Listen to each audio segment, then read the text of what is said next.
I believe that your health is the most precious gift that you have, and the choices you make today will affect the quality of your life tomorrow.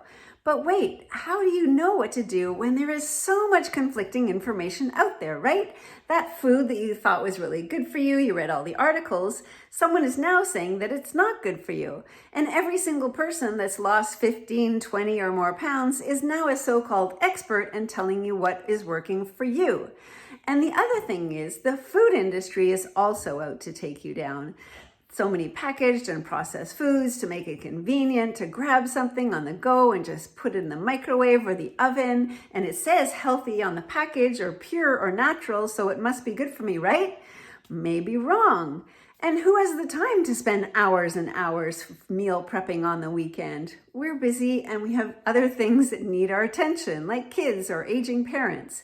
So I'm here to invite you to my Healthy for Life free challenge. It's starting on Monday, April the 15th, where I'm going to cut through all the confusion and give you simple step-by-step things that you can do each day that are going to make a huge difference.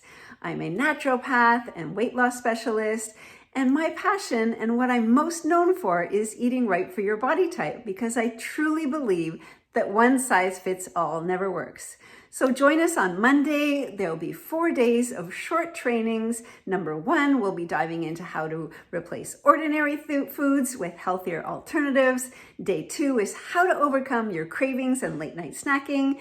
Day 3 is about implementing healthy carbs into your diet. And finally, day 4, my favorite passion, is all about eating right for your body type. This is a free challenge. It's a no-brainer. There'll be replays if you can't make the live. I'll be going live at 1 p.m. Eastern, 10 a.m. Pacific every day. So I hope to see you on the inside. You'll get emails to motivate you and a ton of great information. See you on the inside.